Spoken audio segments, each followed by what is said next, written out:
Irmãos, vamos ler 53. Falei 54, nós vamos 8, 53. Diz assim: e riam-se dele, porque sabiam que ela estava morta. Entretanto, ele, tomando-a pela mão, disse em voz alta, né? Jesus não falou escondido, não, ele falou em voz alta: menina, levanta-te. A minha versão é um pouco diferente da sua, tá? Mas é o mesmo sentido. Voltou-lhe o espírito, ela imediatamente se levantou, e ele mandou que lhe dessem de comer. Seus pais ficaram maravilhados, mas ele lhe advertiu que a ninguém contasse o que havia acontecido. Amém? Amém. Pode sentar, irmãos. Dando glória em nome de Jesus. Porque Deus é bom a todo tempo, irmão. Nas nossas vidas.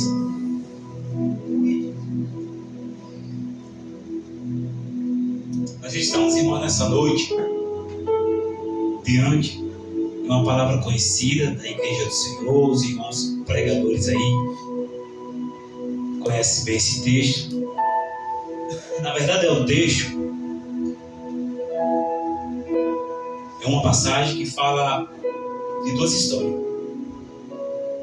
Esses versículos que eu li já foi Jesus na casa de Jairo, realizando um milagre, operando um grande sinal. O povo zombava dele, porque Jesus disse que a menina não estava morta, dormia. Mas o povo zombava porque de fato a menina estava morta. Então, quem estava ali acompanhando aquele funeral sabia que a menina estava morta.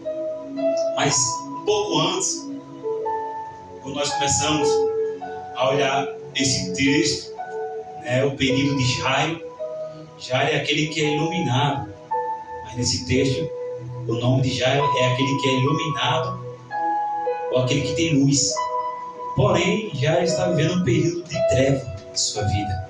Porque quem está feliz, irmão, com a filha já à beira da morte, E alguns historiadores,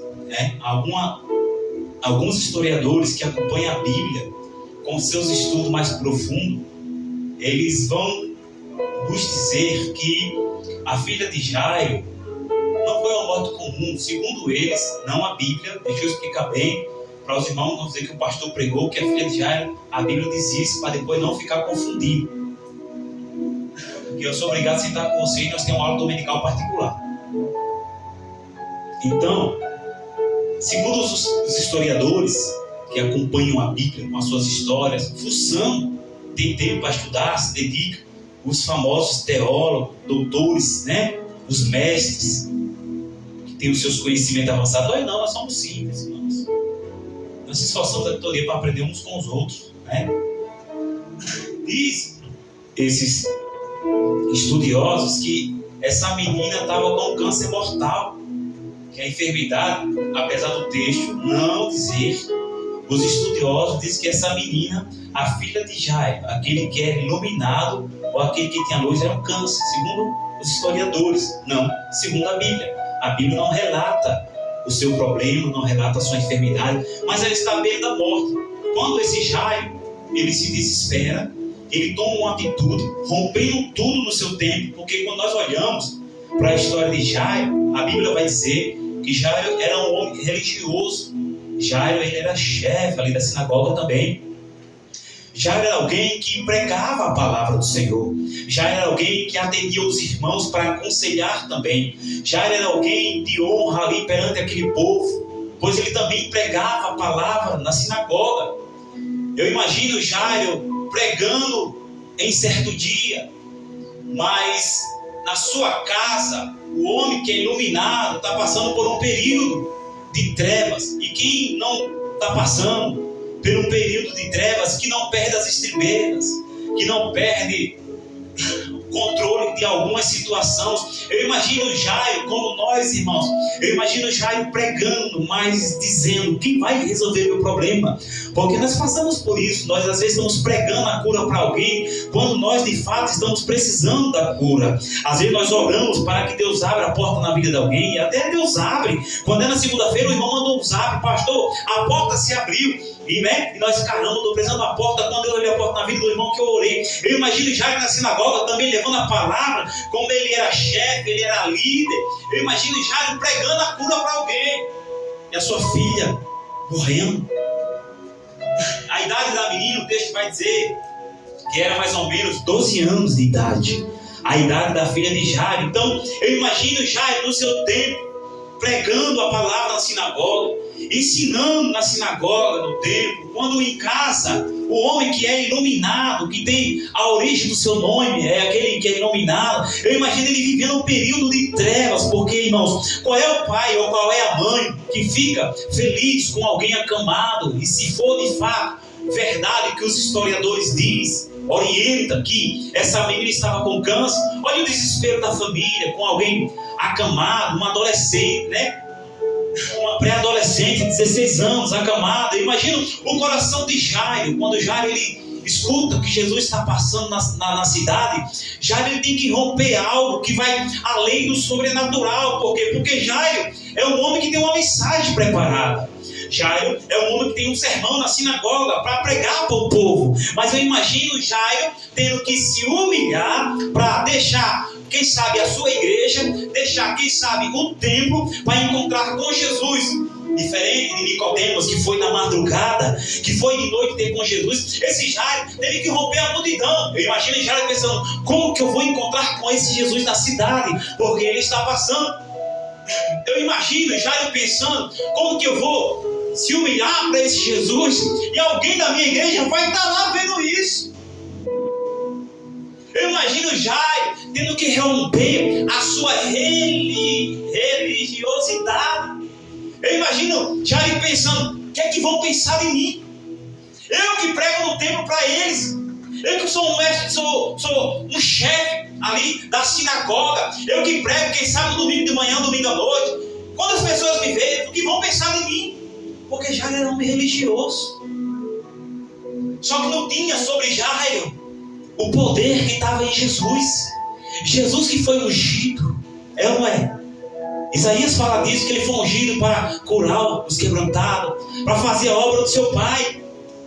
Eu imagino Jairo dentro da sua religiosidade, tendo que enfrentar a multidão, quem sabe os seus membros da sua igreja, para se encontrar com Jesus na cidade. A sua filha está morrendo, o homem que é iluminado, e o homem que ora por tantas pessoas, para Deus fazer a obra na vida deles. E na sua filha que está dentro de casa já não consegue fazer nada. Eu não sei se os irmãos que vivem muito isso é pastor, os irmãos ainda que vão crescer no ministério, eu creio pela fé, que um dia toma conta da igreja, você vai ter que orar por alguém que está enfermo e você está enfermo. Você vai ter que orar por alguém que o casamento está se acabando, quando seu casamento também está vendo vivo. Eu imagino Jairo orando para Deus curar as pessoas, quando de repente tem uma menina de 12 anos, sua filha, que está precisando da cura. Você já viu aquela palavra que diz que Deus vai usar você para curar quando você está precisando ser curado? Já estava precisando de um ombro amigo, de alguém ali que emprestasse o seu ombro. Diz, calma, Jairo, eu estou com você. Você prega, você tem abençoado a vida do povo, mas você também é ser humano. Você também tem limite. Você também é um ser limitado. Você também é um ser carente da graça de Deus, que precisa aprender com esse Jesus que está passando na cidade. Já está na hora de você se levantar. Por mais que você seja religioso, por mais que você entenda da lei mosaica, porque aqui é Velho Testamento, não tinha chegado a graça ainda que você entenda os 10 mandamentos, ainda que você conheça a história de Moisés, tem um homem aí na cidade que está curando. Se levanta, Jairo, rompe esse preconceito religioso.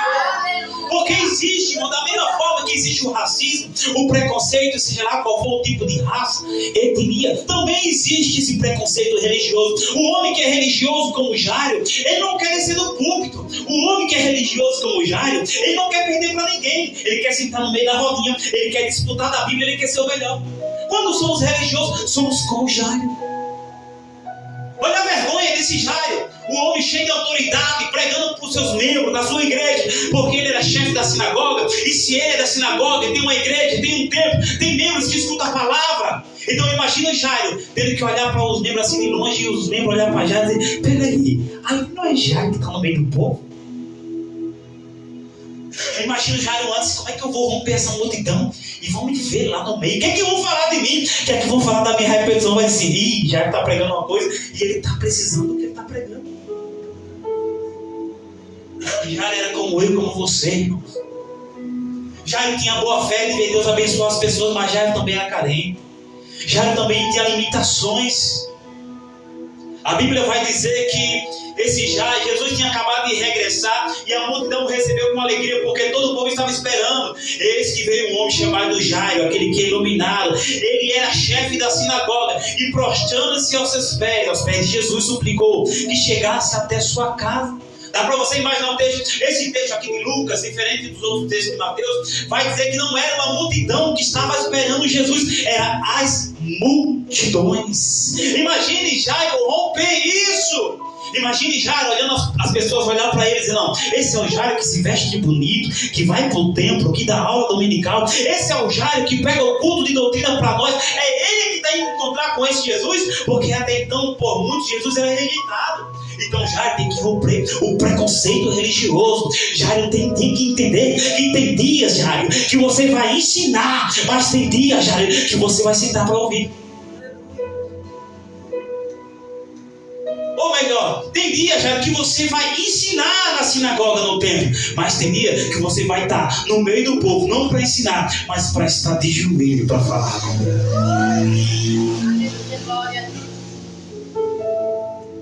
É isso que Jairo está vivendo, chamando Jesus para ir em sua casa, e não no particular, no meio de todo mundo.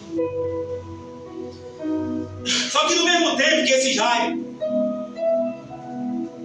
está se ajoelhando perante Jesus, e Jesus está ali conversando com ele, quando Jesus pensa em atender esse Jairo, no meio das multidões, era muito mais que uma multidão, era povos e povos ali, que estavam esperando Jesus, quando ele regressou da travessia que ele foi lá e expulsou o demônio que estava na vida do gadareno. O povo estava esperando Jesus, e de repente, a Bíblia começa a contar uma história dentro da história de Jairo, duas histórias dentro de uma, e uma curiosidade é que era 12 anos que essa mulher vinha sofrendo.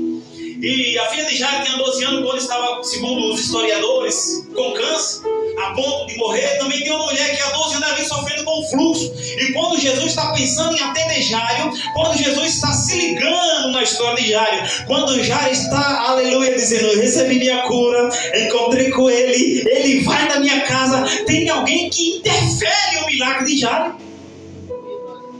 Quando Jesus está dizendo: Jairo, já sentou até aqui perto de mim, deixa eu arrumar sua roupa já.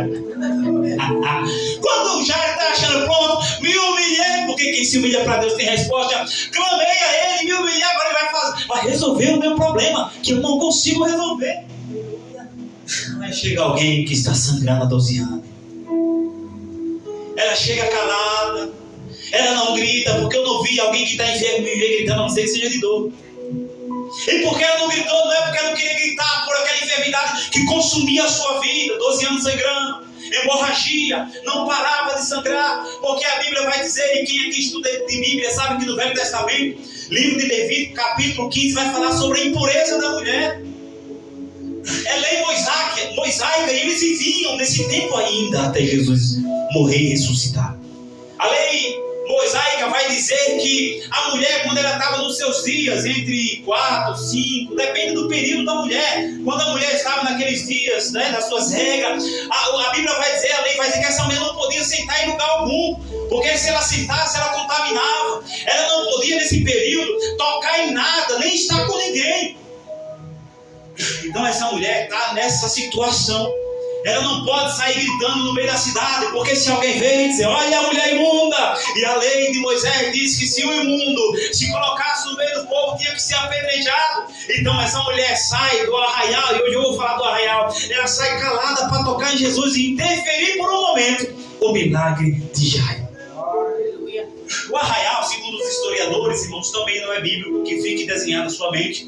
Segundo os historiadores, os homens que se aprofundam e têm tempo para se dedicar à palavra, porque é muito bonito o ministério de quem se dedica à palavra. É bom ouvir um teólogo, é bom ouvir alguém mestre, segundo a palavra. É bom porque esse homem conta a história que você não ouviu ainda. Isso é muito bom, ouvir alguém que se dedica ao ministério da palavra ou da profecia, como você queira entender nessa noite.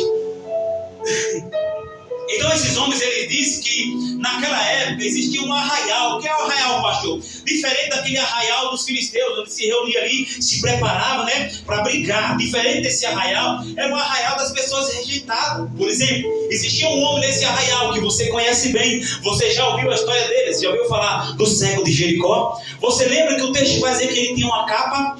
Ele tinha capa sobre seus ombros, pois é, segundo alguns historiadores, essa capa que esse homem cego ele trazia sobre si era uma liberação do governo de Roma para ele sair desse arraial e ir pedir bola no meio da cidade, porque ele tinha defeito, ele era cego. Quem tem defeito, quem tem lepra, quem tem o fluxo, quem tem qualquer defeito, ele não tem liberdade para andar no meio da sociedade. Por isso que esse homem, o cego de Jericó, ele tinha uma capa, era como se fosse uma liberação. Você presta atenção que em nossos dias também se repete quando você encontra um mendigo que de fato é um mendigo. Não estou falando de um homem que fica pedindo esmola na esquina, eu estou falando de alguém que é mendigo. Pode olhar se de vez em quando ele não tem um lençol grande perto dele. Pode olhar se de vez em quando ele não tem um pano grande. Por isso que quando a gente está com um monte de pano assim, a gente diz, ô mendigo. Lembra que quando Jesus fez a obra, disse, o que queres que eu te faça? Ele disse, Senhor, eu quero ver um texto, vai dizer, eu estou pregando Bíblia para você, irmão. Não estou contando história, estou pregando Bíblia. Quando Jesus disse, o que queres que eu te faça? Ele disse, Senhor, eu quero ver. E quando Jesus cura ele, a Bíblia diz que ele jogou a capa. Por quê? É ele dizendo, Jesus me curou. Não dependo mais do governo para glorificar a Deus. Agora eu posso glorificar, porque estou livre da lei. E assim essa mulher, segundo a história, vai nos dizer que essa mulher também estava nesse ambiente onde tinha leproso, cego, mancos, resticado. Ela não poderia estar ali com a sociedade. O texto vai dizer que toda a riqueza que ela tinha, ela gastou com os médicos e ninguém conseguiu curar ela. O texto vai dizer que essa mulher estava indo de mal a pior. Quer dizer, eu gasto o que tenho, eu invisto, eu faço consulta, faço exame, em cima de exame, tiro o sangue, colho o sangue, estou fraca, desanimada, caindo, não posso andar na sociedade, não posso ter família. Olha o contexto da história dessa mulher. O fluxo tira tudo isso de você, se um dia você teve, porque também tirou da vida dessa mulher, aqui no capítulo. O fluxo na vida daquela mulher fez ela perder família, proibiu ela de casar, porque se ela não pode ter contato com a sociedade, não pode casar, não pode ver pai, não pode ver mãe, e ela está no arraial sozinha, sem ninguém. A história diz, os historiadores dizem que existia ali algumas pessoas que cuidavam desse povo rejeitado. Mas houve um dia que ela ouviu alguém dizer que Jesus estava voltando. Oh, aleluia! Passando na cidade. Ela não poderia sair do arraial gritando, eu quero Jesus, vou romper a multidão porque eu quero ser curada. O texto não diz isso, mas também ela não poderia gritar, irmão Igor, porque se alguém vesse e entendesse que era a mulher que tinha um fluxo, contaminada perante a lei, a Bíblia diz, o texto diz da lei mosaica, que ela tinha que ser apedrejada, porque ela não poderia estar no meio da multidão. Só que o texto vai dizer que ela chegou por trás de Jesus e tocou na orla de Jesus. Jesus está andando com seus discípulos ao redor, as multidões acompanhando Jesus porque queria só o milagre e nada de obedecer. Quando a multidão está caminhando e Jesus com seus discípulos, Jesus dá uma parada, como que um choque. Quem penso eu, esse pregador? E diz, alguém me tocou. Quando Jesus diz isso, Jesus falava que dele saía poder, não um toque simples de alguém encostar, ralar em você. Quando Jesus diz isso, os discípulos se espantam. É bem que os discípulos dizem, está ficando louco, Jesus? A multidão te aperta, é o texto que diz isso, e te oprime. Apertar porque era muita gente pressionando Jesus, e oprimir porque eles queriam o milagre também. A multidão te aperta, te oprime, estão querendo um milagre da tua parte, um sinal. Tu está famoso, rapaz, na região, todo mundo quer tu por causa da tua cura. E o Senhor me perguntar, quem me tomou? Olha, não a multidão, Jesus, é multidões. Aí Jesus, peraí, Pedro, porque foi Pedro. Pedro era o mais nervosinho da turma. Pedro, alguém me tocou diferente. Porque uma coisa é você estar com fome, outra coisa é você estar há dias com fome. Você entendeu? Uma coisa é você não ter problema, você quer tocar porque você quer receber ele. Outra coisa é você estar 12 anos precisando de uma reviravolta na sua vida, de uma reviravolta na sua história. O toque dessa mulher despertou Jesus e ele sentiu a unção saindo dele e descendo sobre a vida dela. E quando essa unção desce, a Bíblia diz que o texto vai dizer, está escrito na Bíblia, que ela sente o seu corpo ser curado. Eu imagino aquela frieza, aquela fraqueza na alma daquela mulher, porque tem fraqueza, aleluia, que é material mesmo, não é um demônio lhe sufocando, não, é a fraqueza carnal mesmo. Procura um médico, meu filho, e se ajeita. Eu imagino aquela mulher sentindo o seu corpo ser restaurado. Eu imagino aquela mulher sentindo ali as suas partes estremecer e parar de sangrar naquela mesma hora. Eu imagino aquela mulher que estava fraca, debilitada. Eu imagino que depois que ela toca em Jesus, como ela declara tudo a Jesus, ela sente o seu corpo ser restaurado. Aí Jesus disse para o discípulo: calma, alguém me tocou diferente. Eu imagino Jesus observando: quem foi que me tocou? Eu imagino Jesus olhando para a multidão, para os discípulos, e dizendo assim: quem me tocou diferente? Não, Pedro, calma, não foi normal o toque. O toque é de alguém que está chorando, está sofrendo, pedindo socorro, e ninguém consegue fazer. Já, fica tranquilo, eu preciso resolver esse B.O. aqui primeiro. Já nós vamos na tua casa, já. Mas primeiro, tem uma mulher que eu preciso mudar a história dela. Tem uma mulher que eu preciso mudar o cativeiro dela. Oh, Espírito Santo. Tem uma mulher que eu preciso transformar a vida dela, porque Deus está dizendo: não adianta viver no arraial 12 anos. Eu não sei se os irmãos já viveram o período do arraial. O arraial simboliza a tristeza. O arraial simboliza a confusão. O arraial simboliza a discórdia. O arraial simboliza a imundície. O arraial simboliza fraqueza. O arraial simboliza longe de Deus. O arraial simboliza desaliançado com a própria família. O arraial simboliza isso. O arraial simboliza a distância de quem você quer estar perto. Porque tudo isso, essa mulher do fluxo, ela desejava e queria, mas a sua enfermidade não deixava. A enfermidade que tinha sobre o seu corpo fazia tudo isso com ela. Porque a pior coisa não é você querer, a pior coisa é você querer e não poder.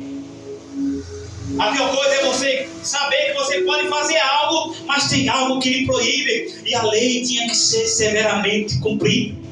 Tinha que obedecer o protocolo. Mas naquele dia, não sei a hora, o texto não diz, aquela mulher não se importou, aleluia, com a lei.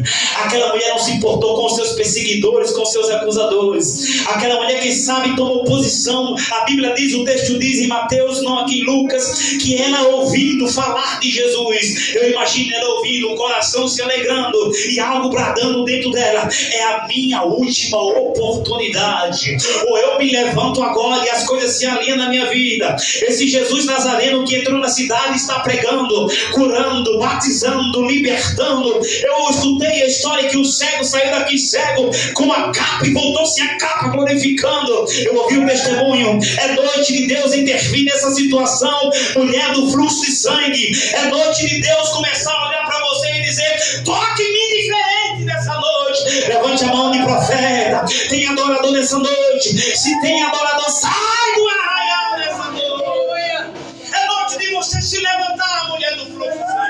É noite de você parar de olhar por debaixo e olhar para cima e dizer: lá no meio da cidade tem alguém que pode me curar. No meio da cidade tem alguém que, quando ele pisa na terra, os demônios estremecem no inferno. Lá no arraial tem um que diz: eis que eu vos dou poder e autoridade. Tem alguém que pode curar você nessa noite. Tem alguém que pode tocar em você nessa noite. Eu não sei se o seu problema é por dentro ou se é por fora, se é no coração ou se é na alma, se é nos teus olhos ou se é no teu ouvido, mas Jesus está aqui nessa noite dizendo: sai do arraial e entra na cidade, porque na cidade tem milagre, na cidade tem vida. Aleluia. Vai ficar no arraial? Vai ficar no arraial plantado, mulher do fluxo de sangue? Ou vai querer a coragem? Porque se eu fico no arraial e não tenho coragem, o meu milagre não acontece.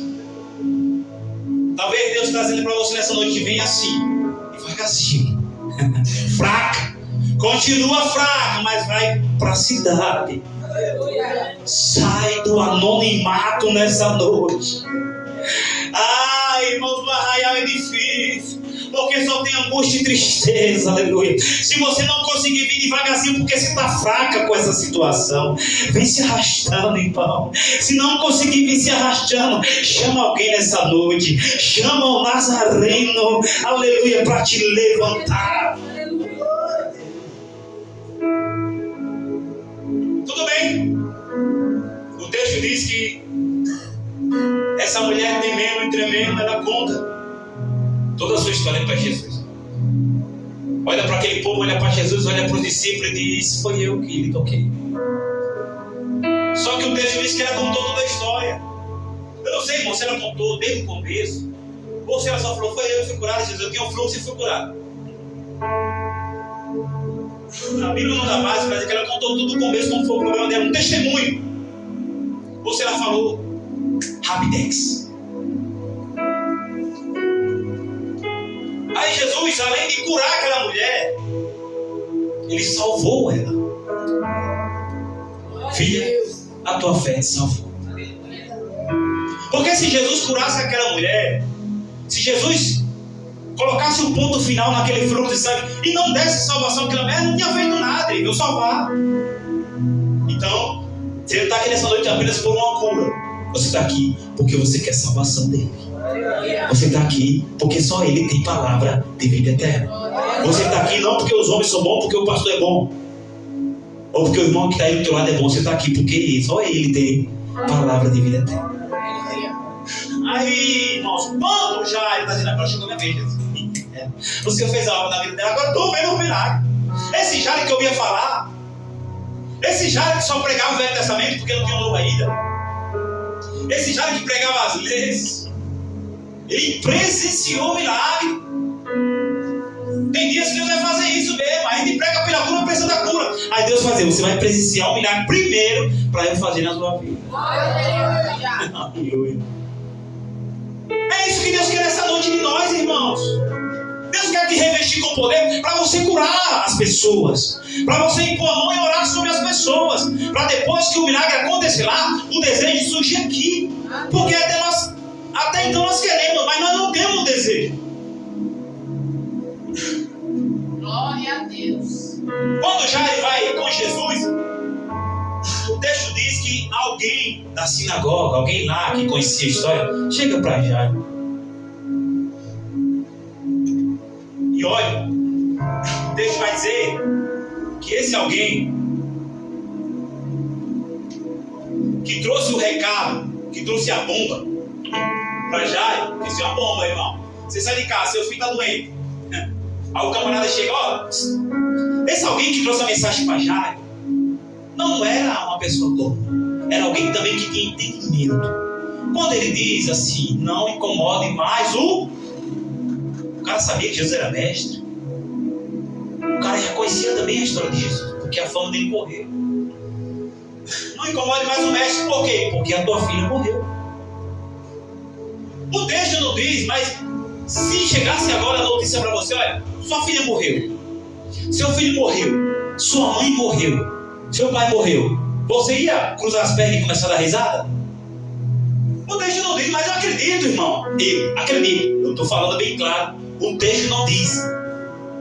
Eu imagino já se desesperando. Por quê? Porque Jesus vai dizer: não temas, crê somente. Esse temer vem de chorar. Esse temer vem de se desesperar diante do que ele está vivendo. O homem que é iluminado está passando trevas em casa. Não porque ele quer, porque ele conhece a lei. Jairo sabia o cardápio, mas não podia resolver.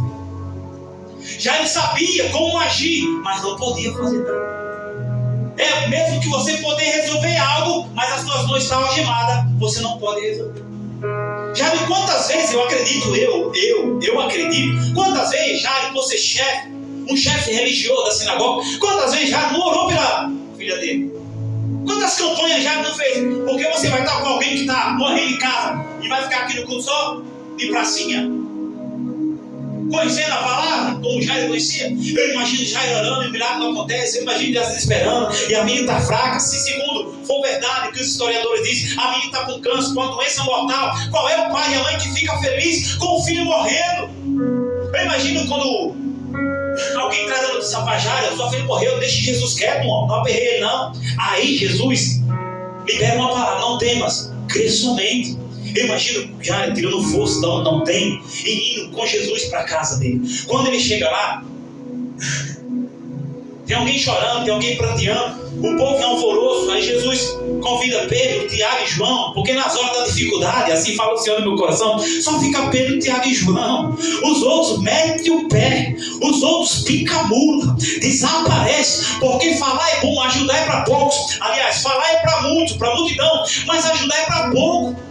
Na hora do socorro, ninguém quer estar do teu lado. Na hora que o barco está desabando, ninguém chega para dar uma palavra de consolo. É mais fácil alguém chegar e dizer: fica quieto, já morreu, esse negócio não dá certo, se conforma, rapaz, aceita essa canoa aí e pega o teu remo e vai remar no mar mais profundo. É mais fácil alguém dizer isso, irmãos. Ninguém está para ajudar. E quando Jesus chega na casa de Jairo, ele tira os cantores, que tinha cantores naquela época, ele tira o povo, entra Pedro, Tiago e João, o pai e a mãe da menina, dentro de casa. Porque Jesus recolhe naquele dia só os ímpios, só aqueles que queriam mais próximo dele. E quando ele entra, antes dele entrar, aliás, ele chegando na casa de Jairo, ele diz: a menina não está morta, ela dorme. Lógico, irmão, humanamente falando, quem estava ali sabia que a menina estava morta, já tinha morrido. Tantos anos ali, ela pegou aquele câncer, não sei o tempo, segundo a história dos historiadores. Quantos propósitos Jairo fez, mas não mudou a história dele. Diante do texto, eu entendo que as pessoas estavam de fato, tinham a certeza que a menina morreu. Aos olhos dos homens, elas morriam, só que Jesus é aquele que vai na contramão da vida. Você diz que não tem jeito, ele diz: tem. Você diz: não vai se ajeitar, vai morrer assim, ele vai dizer: ajeito sim. Aleluia. Senhor, já tem 4 dias e está fedendo para você, para mim ainda vai dar fruto. Ah, Jesus, glória a Deus. Eu imagino Jesus entrando naquela casa e meu povo: não chores, aleluia. A menina não morreu, o povo, a menina está dormindo. E o povo começou a rir. Porque vamos falar a verdade, irmão, não tem situação na vida do nosso irmão que a gente dá risada? Acho que dá. Não seja hipócrita. Você já ouviu a situação de alguém meio que sem esperança, você até deu uma risadinha. Talvez não foi nem de alegria porque o irmão está passando a prova, foi um sorriso de lamento. Porque aquele povo sorriu de lamento, dizendo: a menina não dorme. Quando Jesus diz isso, o povo entende que a menina está morta. Só que Jesus estava dizendo: ela não dorme, ela só dorme porque para mim eu tenho poder sobre a morte. E ele entra e ele dá uma ordem para a morte bate em retirada, o espírito da menina volta. E quando o espírito volta, a menina ressuscita. E quando ela ressuscita, ele manda dar comer. E ele pede que não conte para ninguém aquilo. Que interessante, irmão. Você já viveu um milagre íntimo? Porque Jesus pediu para não contar para ninguém. Famoso ele já era. As obras de Deus eram para ser manifestas. Tem coisa que Deus vai operar. Tem coisas, irmãos, que Deus vai operar só dentro de você. Oh, glória. Tem cura que você vai gritar no meio do povo. Tem cura que todo mundo vai saber. Aleluia. Mas tem cura aí dentro que só Jesus sabe. Aleluia. Aí ele está dizendo assim: não conta pra ninguém. O segredo tem que ficar dentro de casa. Aleluia. Mas como assim, pastor? Quantas vezes você caiu no meio? Ninguém viu. Aí Jesus está dizendo: eu te curo com a minha palavra, mas não conta pra ninguém. Foi Davi que disse: feliz é o homem cujo pecado é coberto e a transgressão é perdoada. E você acha que não perdoar você não é uma cura, não?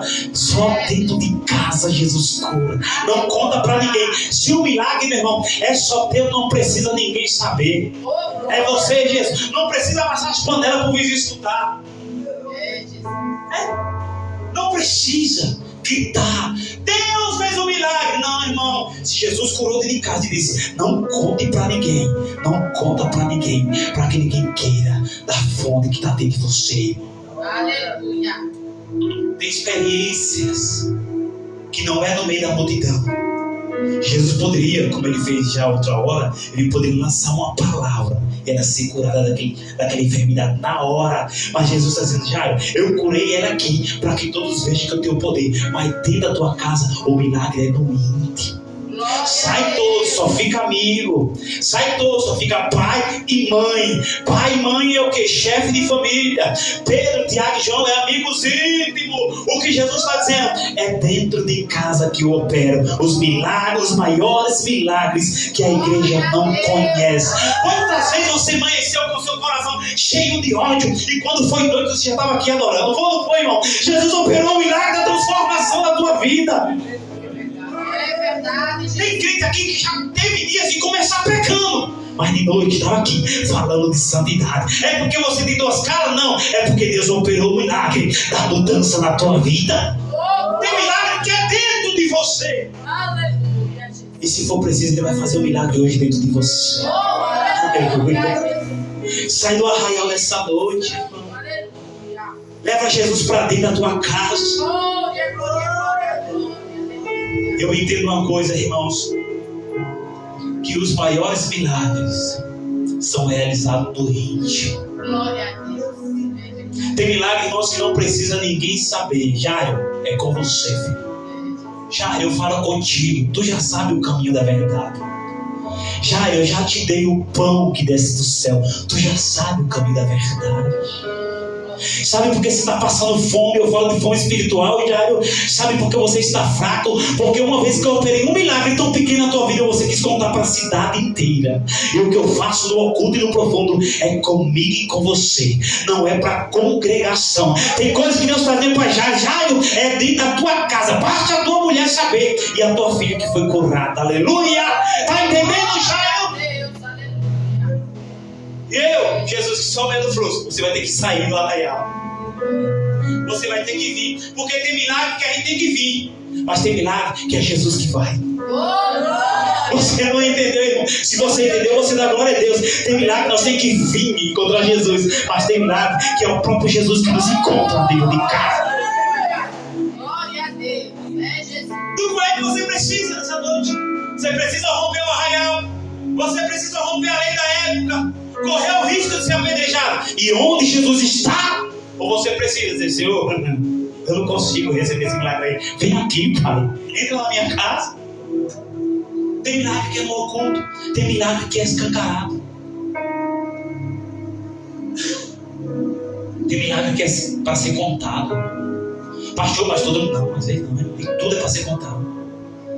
É bom demais quando a gente conta um milagre que foi uma vantagem. Olha, irmão, eu estava com câncer. Olha, como aquele irmão contou quinta-feira. Eu estava com câncer, Deus me curou. Eu vou quitar para todo mundo ouvir. Amém. Conta mesmo. Testemunha mesmo que Deus fez. Mas tem milagre que a gente não tem coragem de contar. Quem tem coragem de contar alguns tipos de milagre aqui que Deus fala no teu coração? Tem milagre que aconteceu na minha vida que eu não tive coragem de contar, irmão. Porque esses milagres, antes de ser um milagre, era uma vergonha. É ou não é, irmão? Ou você acha que nós somos esses anjinhos que nós estamos aqui? Eu não sei vocês, mas quem nunca saiu com a quenga? Mas você foi transformado. Mas você fica aqui dizendo para todo mundo: olha, eu saí com a quenga. Você sabe que está nessa sai? Esse milagre foi dentro de você. Quem nunca aqui, irmão, saiu com 1 ou 2 homens? Ou 3 ou 4? Esse milagre você não pode sair contando para ninguém. Pastor, tem milagre que a gente não conta, filho. Pastor, aquela quenga que eu tinha. Irmão, mano, seja hipócrita. Pastor, eu fumava tanta maconha no mundo. Não conta não, irmão. Fica interno no teu passado. Ele fez o milagre da transformação. Não foi algo, ele viu? Então, irmão, isso aí ficou pra lá. Tem milagre que você não vai expor pro povo. Porque não foi um milagre, foi uma vergonha. Mas Jesus é aquele que dá honra aonde foi vergonha. Tem milagre que é você, Jesus, meu filho. Deus já fez. Deus realizou já. Mas foi dentro de casa. Guarda para ti o que ele fez no oculto, que só você e ele sabia. Já não conta para ninguém, tá? Não conta para ninguém. Mas Jesus disse: como é que eu não vou contar se todo mundo está sabendo? Camila morreu, estava mortinha agora. Como que eu não vou contar? Guarda, irmãos. Guarda os tesouros e as alianças que há entre ti e Deus. Porque já diz o ditado: falador passa mal, falador passa, fala de tudo. Olha, meu casamento era tanta luta, eu vivi um fluxo no meu casamento, né? Meu casamento estava morto, porque era dentro de casa o problema, não era fora o problema de Jairo. Mas agora, rapaz, minha mulher é uma máquina de fazer menina. Minha mulher é um trem desgovernado, tem que controlar aquele trem, senão não para. É ou não é? Aí o cara, cheio de demônios, olha, mulher, não conta não, o milagre que Jesus fez. Ah, meu marido é um leão solto, olha o cabelo do homem. Aí a irmã, cheia da pomba gira, diz: ele é um leãozão, né? E eu sou uma leoa. Aí vai pegar o teu milagre, porque não era pra tu falar pra ninguém, mas tu foi falar. Aleluia, glória a Deus. Verdade. Tem milagre, Deus está dizendo que é dentro de casa, filho, não conta pra ninguém. Pastor, ele me curou do fluxo, conta. Pastor, ele me curou da diabetes, conta. Pastor, ele me curou dessa língua que a cidade toda sabia de tudo. Agora, conta que tu era, mas tu não é mais. Agora tem milagre, hein? Não conta. Eu já vi, irmão, histórias de um homem ter um casamento atrapalhado. Deus fazer a obra do casamento dele. Ele começar a falar para os amigos do trabalho que a sua mulher era uma bênção, cozinhava, uma dona de casa top de qualidade, daquela aqui, 220. E aí, irmão, isso levantou, despertou no coração do invejoso, a ponto dele querer a mulher do outro. Guarda o teu milagre que foi dado no íntimo. É tua, rapaz. Deus operou. A mulher, o vaso ruim não prestava, agora ela tá boa. Guarda pra ti, rapaz. Esse cara aí não valia nada, agora tá valendo. Guarda pra ti a transformação que Deus fez nele. Tá entendendo, irmão? Tem milagre que é pra todo mundo saber mesmo. Tem milagre que é no meio da multidão. Milagre que é no meio da multidão é para a multidão ver e crer. Mas o milagre do oculto é para andar contando para ninguém. Você está entendendo? Então, irmãos, eu finalizo essa pregação dizendo: vai sair do arraial ou vai ficar no arraial? A escolha é sua. Se há uma área da sua vida que tem um fluxo, e eu vou dizer aqui algo sério, todos nós, independente de posição nessa noite, temos o fluxo. Se você olhar, você vai encontrar um defeito. Tem aquele fluxo? Pensa que não, meu filho, senão o negócio vai ficar ruim pra você, viu? É o fluxo Jordão. Ela é doida a falar isso comigo, eu quebro ela. É o fluxo Jordão. Todos nós temos um fluxo, irmão. O diferencial é como que você está tratando esse fluxo. Você vai na fonte para ser curado, para se limpar, ou você vai ficar no arraial sangrando, vivendo no oculto. Deus não quer você no oculto. Deus quer você glorificando a Ele no meio da multidão. Pastor, e se for dentro de casa? Fica dentro de casa. Estou falando de milagre, estou falando de pecado, desobediência, de discórdia. Seja maduro, entenda o que eu estou pregando. Não distorça a verdade do Evangelho. Amém? Não distorça. Amém? Irmãos, essa palavra o Senhor colocou no meu coração. Glória a Deus. Deus seja louvado nessa noite.